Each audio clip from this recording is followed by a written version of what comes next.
It's Miss Cindy Dye from the Glenwood branch of the Greensboro Public Library.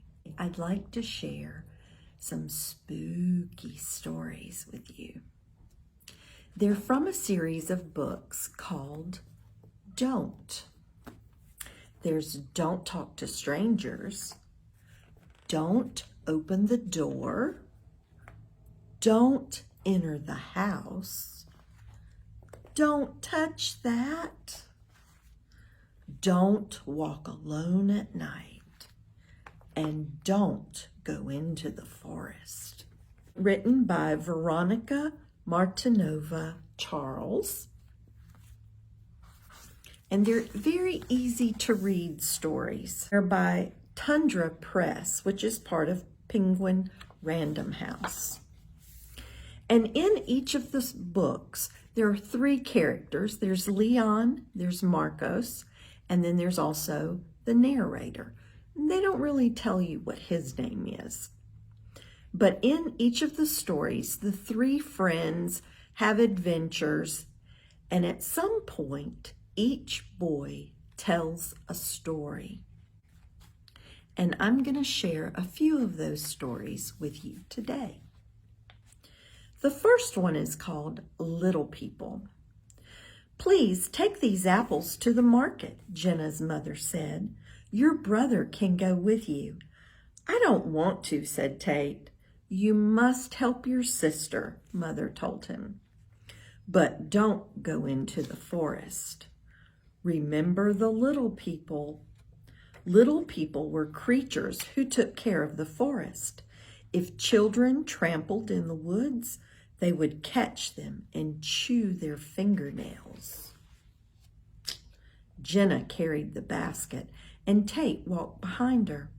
Soon they came to the forest.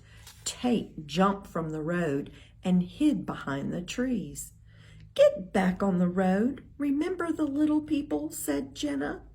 "Make me," Tate called back. "Come now, or I'm leaving without you," Jenna warned.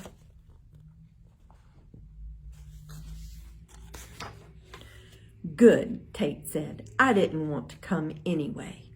"The little people will get you," Jenna said. "Ha!" Tate laughed. "Why couldn't I have a sister instead?" Jenna sighed. "I'll pick him up on the way back," she told herself, and then she left. After Jenna was gone, Tate got bored. He sat on the ground and closed his eyes. "Now we have him," tiny voices cackled.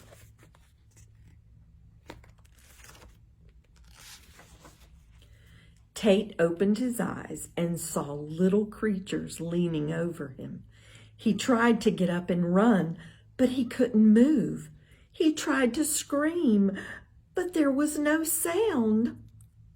By the time Jenna had sold the apples, her anger was gone. "I hope Tate is waiting by the road," she thought. But when Jenna reached the forest, she didn't see him. "Tate," she called, "let's go."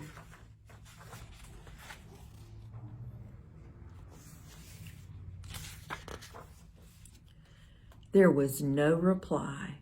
Jenna started to panic. "It's the little people." "Tate," she called as she searched the forest. She came to a thick bush. Something was sticking out. A shoe. "Tate?" Jenna whispered. She crawled into the bush. Tate was tied and hidden under a pile of branches. The little people must be saving him for dinner. They would be back later to chew on his nails. Jenna untied Tate and helped him to the road. They ran all the way home. When they were safe, Jenna said, "Next time, do as you're told." Tate said he would, and he did. The next story that the friends told is about the pot woman. And this was Leon's story. Gil lived with his grandparents near a forest. "You can play in the yard," his grandparents told him, "but don't go into the forest. Years ago, your parents went in there and they never came back." At first, Gil did as he was told, but as he grew older, he began to wonder, why can't I go into the woods? What happened to my parents? Finally, Gil went into the forest. There was a path. "I'll follow it," he thought, "and see where it goes." He didn't notice that it was getting late. Soon it was too dark to see the path.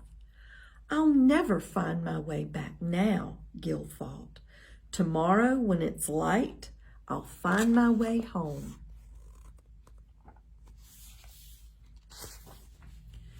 Gil tried to sleep, but he heard strange sounds coming from the ground beside him. He dug into the dirt and found a skull. It was talking. "Listen," said the skull. "A woman lives in this forest. She walks among the trees carrying a big pot. She points the pot at any people she sees, and it sucks them in. Then the woman eats them. She eats everyone who comes here. She ate me. She will eat you too." "What can I do?" asked Gil. "Hide, or the pot woman will find you," the skull said. All that night, Gil dug in the ground with his hands. When the hole was deep enough, he buried himself, leaving just one eye and his nose uncovered.